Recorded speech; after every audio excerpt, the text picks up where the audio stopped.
Reindeer are unusual. A little strange, actually. Odd-looking, out of proportion. They don't fit in.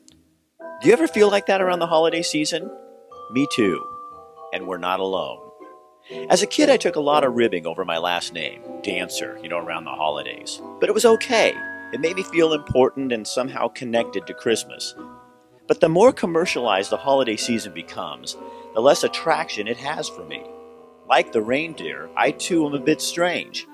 I feel like Charlie Brown spinning my wheels trying to figure out how to do Christmas without all the trappings and trimmings. The older I get, the more real I need things to be. Truth matters. For the next 28 minutes, you and me are going on an adventure. A search for, I guess I'm looking for something real about Christmas. You ready? We begin at St. Mary's Catholic Church in Eugene. Why? You're about to find out. You know Dasher and Dancer and Prancer and Vixen, Comet and Cupid and Donner and Blitzen. But do you recall the most famous reindeer of all?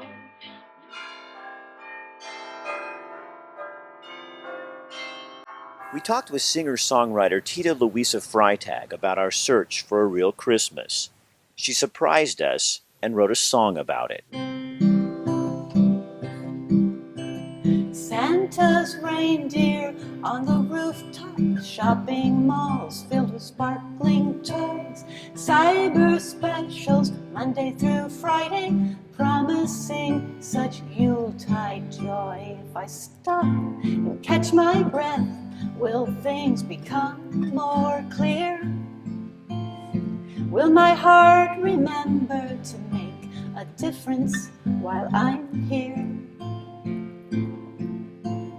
I saw you on the news. You needed a coat, a gift, a place to live. Hard times have come upon you. What can I do? Ask myself, what will I do? Stop and notice, stop and listen. Feel grateful for what's been given. This season is a chance to open up my life. I saw you on the news. You needed a coat, a gift, a place to live. Hard times have come upon you. What can I do? Ask myself, what will I do? I saw you on the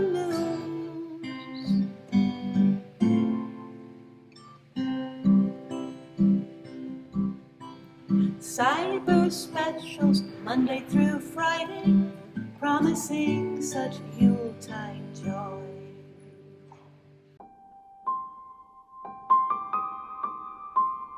We have been here for going on 20 years, so we are a staple. This is our spot. We're here every year. The holiday season is about giving to someone else. Women's Space understands that. We are here just to have the community support us by letting us wrap their gifts, whether they are purchased here at the market or not. They can bring them in and we will wrap them we have suggested donation prices. However, we will take any donation and wrap your presents all wonderful, and then home they go with you. Women's Space wants to end the silence surrounding intimate partner violence. I want people to know that Women's Space is here, that we are here in the community. We want to help. If they need help, we're here. They can call our crisis line, they can come by our office, but we are here to support those that need our help. Your donations help so many people in our community. End the silence means speak up, don't be silent anymore. Everyone has a voice. The message is so important, especially now. It's in the headlines now more than it's ever been, and we need to let people know that it's still happening. If you have gifts at home, you can bring them in. If you buy here, you can come here. We are just wrapping any presents that need to be wrapped. We don't just have Christmas paper, we have Hanukkah paper, we have plain paper, so we're here to wrap for anybody and everybody.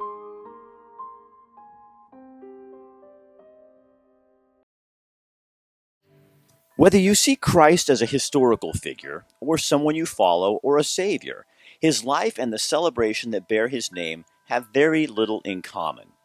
Christmas is more about buying and selling and getting and the stress than it is the things Christ represented, which were serving and giving and challenging the status quo and taking care of the poor. Christmas celebrations tend to focus on marketing, money, excess, and overdoing it. Christ was drawn not to the powerful and the mighty, but to folks who were often ignored. We heard a story about a man and his unusually large heart. His name is Billy.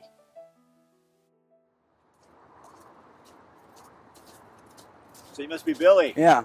Hey, Billy. How you doing? No, thanks for meeting me. I appreciate it. So tell me what happened when you met these people. It was Well, right here, right? Yeah, I was right over here on the other side of the bushes here. I was sitting on a table, and they were out here just laying in the grass sleeping. And when they woke up, they came over and asked me if I knew where to find any blankets or anything, because they were cold and all their stuff got stolen. And at that time, I didn't know of any place that was open. So I thought, well, I got some sleeping bags at home in the shed that just sitting there. And so I went and got some food, some sandwiches and some chips and some drinks, and I brought it back to them. Why'd you do that? It's kindness in my heart. I just felt sorry for them. I don't have a lot myself, but what I do have, I don't mind giving it if I haven't. Now why? That's not real normal in our culture, Billy. Right. Well, it's just the right thing to do. You know, it's not about me. I got a nice warm house to go home to, and they don't, so I didn't need it. I gave it to them. But it didn't stop there. So then you got this idea with the church that you work for. Yeah. I got together with my church, Willamette Christian Center, and talked to Bill Randall, and through November to December, we did a drive. We collected 45 sleeping bags, and we took it downtown to First Christian Center, and we donated it to them, and just in the nick of time, too. 45 sleeping bags. Yeah. Sleeping bags aren't cheap. No. So how do more people get to be like what you're like? It seems like we all want to collect and gather more and more and more. And here you're a guy, and you say you're of simple means, so you don't have a ton of stuff in your life, and you just don't care? No, I don't care. I mean, if I have and I'm not using it at the time, they could use it. Why not? Just give it to them. So where does that come from? Probably just uprising. I mean, I was brought up in the family that had, that didn't have a lot. And so I guess if you don't have a lot, you don't mind sharing it because you're used not to having a lot. Would you describe your life as tough? Yeah, my life's been tough. My whole family's life has been tough, but, we share. It's just the way we are. It's the way we were brought up. So what's tough? Explain what tough is to me, could you? Live check to paycheck, don't always have food in the house, going to food boxes, getting food out, from the food places and stuff like that. And that's how you live? Right. That's normal for you? That's normal. It kind of blows me away a little bit, if I'm honest with you, because I think, how do you do that? I think that's amazing. That's why we're talking to you. Right. You inspire me. Thank you. I'm looking for what Christmas really is supposed to look like, and I think it's supposed to look like you. If you're not going to use it, why let it sit and not be used? That's kind of what the original Christmas was all about, wasn't it? Yes. Hope. Mm-hmm. And giving. It's not about receiving, it's about giving. And you really believe that? Yes. And you live it? Mm-hmm. Sure do. I like you, Billy. I like you too. Yeah, I like your spirit. Every parent wants their child to be the most successful child that they can be. And every parent wants to give their child the skills that they need to be whoever they want to be. And so I think there are fun, simple, easy ways to give them an incredible boost in their reading skills while spending quality time with them. Did you know that helping your child learn to read and making them literate is as easy as picking out a letter for the week and talking about the sound throughout the week throughout your activities, such as P, paste it on your fridge, and talk about things that you see that start with P, such as Pig. Pig, or hey Colton, look at the popcorn. And it's fun too. You'll be spending great quality time with your kids while giving them a boost in reading. Well, we did a lot of different games with syllables, but the clapping one's fun. How about let's clap out the word hippopotamus. Hippopotamus. Whoa! 5. Nice work. That was cool. As a parent, I just feel like you have the power to make such a difference in your child's life by at the same time having so much fun with them and teaching them these foundational skills which are so important, and it's really going to change their entire lives.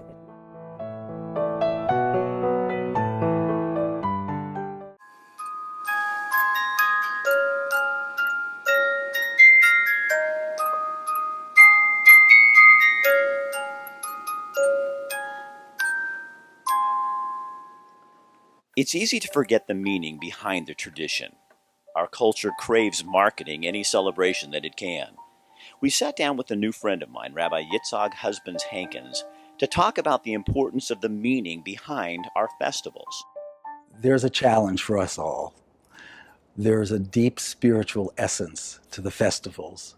They really weren't about the marketplace and what we'll buy, what we'll consume. The lessons at the essence of, I can speak from the Jewish tradition, and I trust wholeheartedly that the Christian tradition has a parallel spiritual essence that is somehow getting covered by the materialism of our society today. For Jewish tradition, Hanukkah is about light in the darkness. It's about believing in a dimension of reality that's beyond material. It is about spirit. To indulge in what I would have to say from a personal perspective might be senseless consumption of stuff that has nothing to do with the meaning of Hanukkah would be a missed opportunity to really elevate the moment, to not diminish one another in this world, but to truly seek to see the best, the godly aspect in each person. And I would like to say that I think that that's what the Hanukkah light is to help us seek and to look for and hopefully to see. And I hope that in the Christian faith, that's what we're looking for, not another sale and another, another Christmas present for so and so. And I hope that's what we're doing. I'm sure that you are. It's a real pleasure to spend Rabbi, some time thank with you so much for sharing this with us. It's a delight to spend time with you. Yeah. Truly. As the sun comes up over Junction City, another day at Lockmead Farm means more cows to milk, more crops to grow, and harvest time in the fields. One of Lockmead's greatest assets is the environment, and we take protecting it seriously. We understand how vital reusing, recycling, and repurposing is to the sustainability of our way of life. We wouldn't have it any other way. The energy of the sun is everything to a farmer. At Lockmead Farms, we depend on the sun to energize the crops we grow. But harnessing the sun's power in the field is just the beginning. We know conserving energy is not only good for the environment, it's good for business, and it's the right thing to do. The roof of our production plant is covered in solar panels, as are a dozen of our local Dairy Mart stores. Farmers don't usually talk about conservation or taking care of the land. To us, that's just the way things are done. We don't need to talk about it, we're too busy doing it. At Lockmead Farms, reuse, recycle, and repurpose is just the way we do business. Christmas is supposed to be radical. Christmas should be disturbing. Christmas is passionate, and passion isn't found on a Christmas list or at the mall. It's found in pain and in life, in good days and bad days. It's found in a willingness to start over. Mike played in a band for a lot of years. I've been here 17 months, going on 18.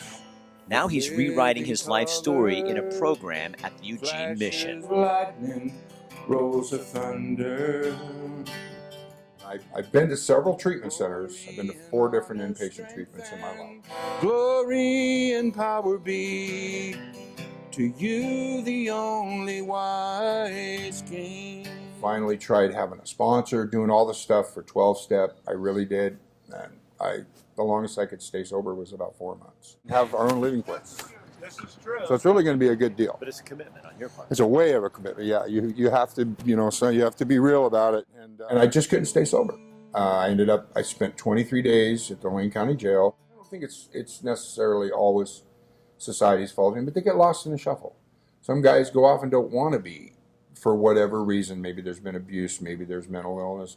Some guys go off and don't want to be social. A lot of these people don't have any identity because people shut them out. For homeless people, people who have addiction problems that are in recovery, or maybe not in recovery, this is a real tough time of year, the holidays. Why? Because it makes them think of families they've lost, maybe better times. It's about putting a smile on someone's face, making them feel like somebody. It gives us that recognition. We're made to be in communion with each other. It's the way God made us. We weren't made to be apart. A lot of these guys have been separated out by themselves. And when they get acknowledged like that, it's that natural thing in all of us that God put in there, that someone else acknowledges us. And it's kind of like the beginning of, well, at least they care enough to learn my name. How important is hope? How Oh, wow. important is hope to people in your situation and the situations you see in the day center? Well, without hope, there would be no point in doing all this, because those are the things that, you know, I know in the Bible it says it's things that we don't see, that we believe in, and that's hope. And without that, what is the point of life? I mean, you can't run on self-will. You're going to burn out. And these guys here, if they believe and they have hope, then they're going to make it through today and be able to get up tomorrow and do the same thing again. That's what a lot of us guys here at the Life Teams do. We get up every day and go, hey man, thank you, Lord. I got today, and I'm going to go out and make that. And I'm going to hope for a better tomorrow. And I will adore you.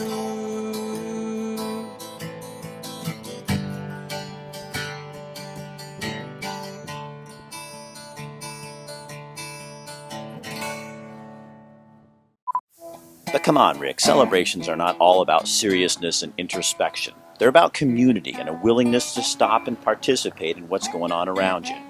Taking time just to sit down and see the stuff that's happening on the streets.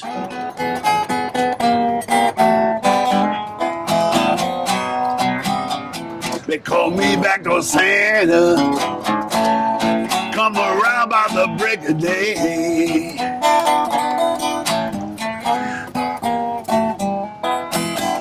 Call me back to Santa. Make my rounds by the break of day.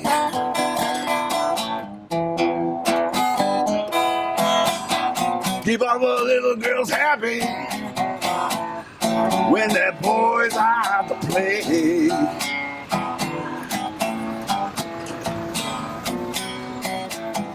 Ain't like old St. Nick, he only come round about once a year.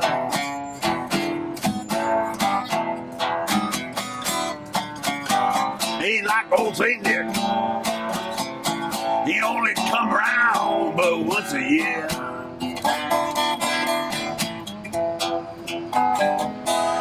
But I come running with my presents, honey, every time you call me dear.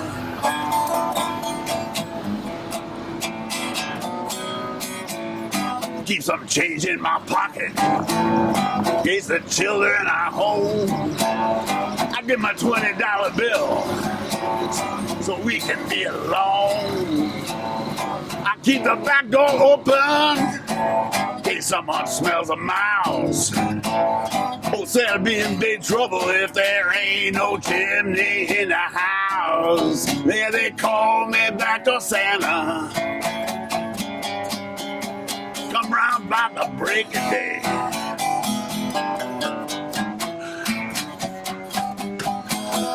Keep all the little girls happy while their boys are out to play.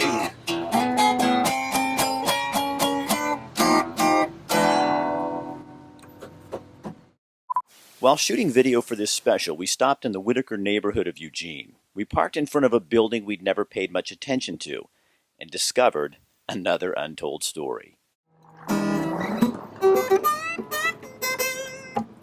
It's hard to play out here. The Jesco rents the hall for NA and AA meetings, all 12-step stuff, and it's a fellowship. So you're a heroin addict? Yes, ex-heroin addict and a crackhead. And how long you been off? I'll tell you, 5 years and 8 months. So, 5 years and 9 months. what is Christmas to you? Well, I'll tell you what, Rick.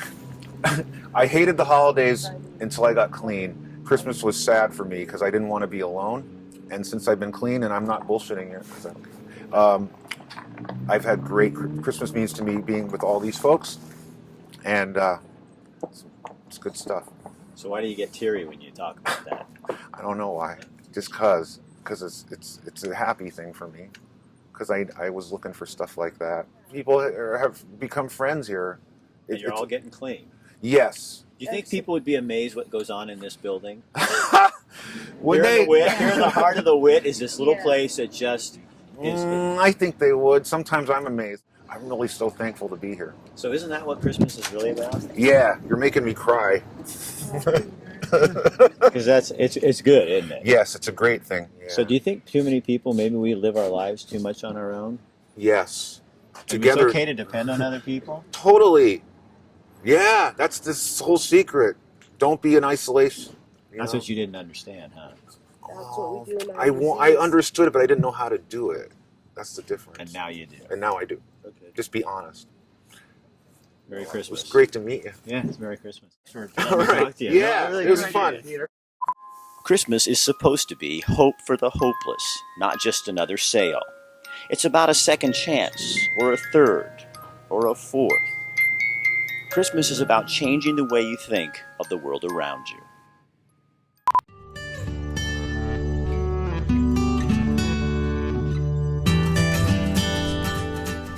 But what you guys do here in this building, it's pretty rich.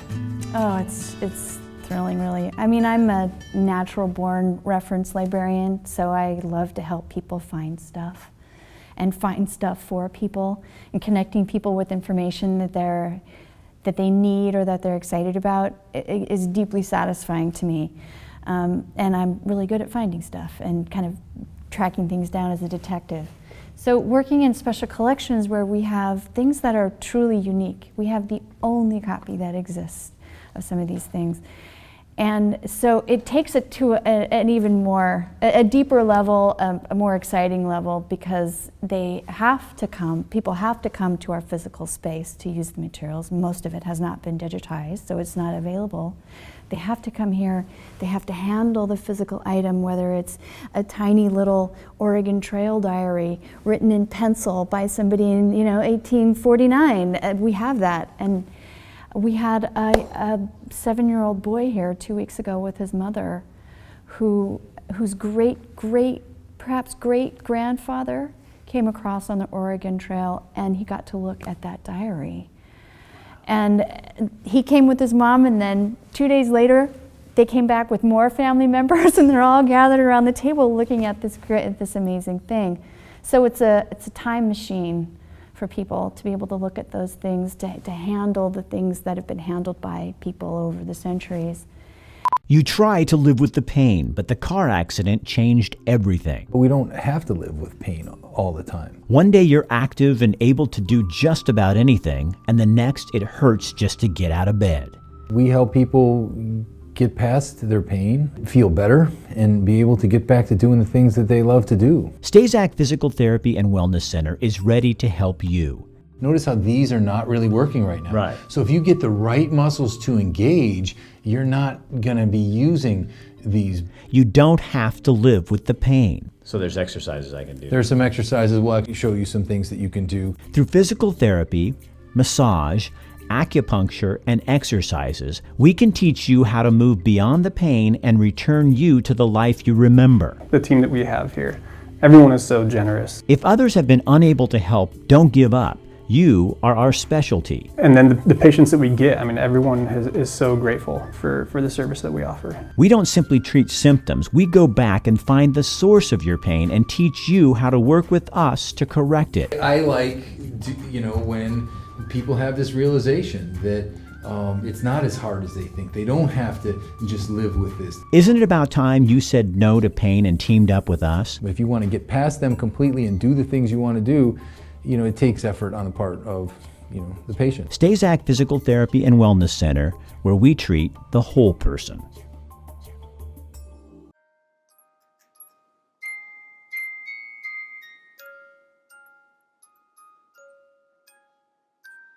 name is Dave Williams. I work with Hosea Youth Services, who work with at-risk and homeless youth here in Eugene, Oregon.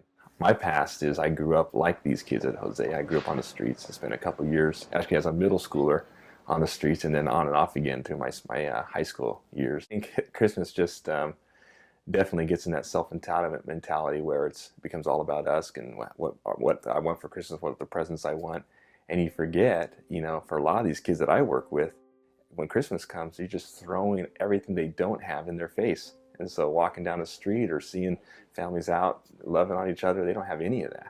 So Christmas for them is the complete opposite of what it is for a lot of us. What could this community do if we really Mm-hmm. wanted to take that spirit of Christmas and say, you know what, giving people food and Mm-hmm. help and assistance at Christmas time is Mhm. good, Yeah. but it is not enough. It isn't enough. And I think even with that, though, to give food with no strings attached is something that would be really neat to see. What do you mean? What do you mean, strings Well, attached? a lot of times I think we give food so that we can pat ourselves on the back and go, look what we did this Christmas, and then go home. Ouch. Yeah. And I think that's what the fear with that is that we never really looked at what we're doing to help that kid. If you give food and you get to know him, get to know his name, spend some time with them, and then chances are you're going to see him around the streets again, just going shopping and around the grocery stores.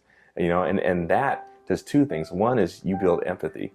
And I think if we build empathy, then we're going to find more ways we can serve here. And what it also tells the kid is that it's not just some good old feeling I have. I really want to help you the best way that I can. Because when you were on the streets, could you smell that? Oh yeah, oh yeah. A lot of people would come up to me, and especially around the holidays, and yeah, give me something or tell me they're praying for me or something like that. And they didn't even know me. They didn't even ask my name.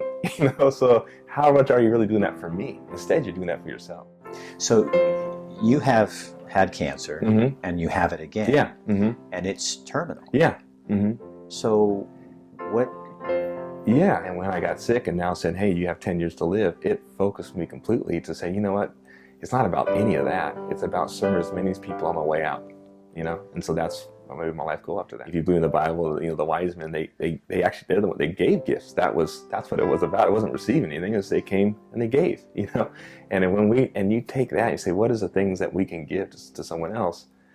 That changes things for Christmas, I think, you know, and it brings hope to others, but also brings hope to ourselves. So, you know, we don't have to live this way anymore. You know, we don't have to live with this idea of trying to keep up with the Joneses or whatever else that looks like for you. We can stop, and giving to others, we ourselves become refreshed in that. So this is the part of the show where the TV guy is supposed to come on and tell you what to do next, but we're not going to do that because this was our adventure, and I think each one of us will take what we can from it and maybe change the way we think about and do Christmas.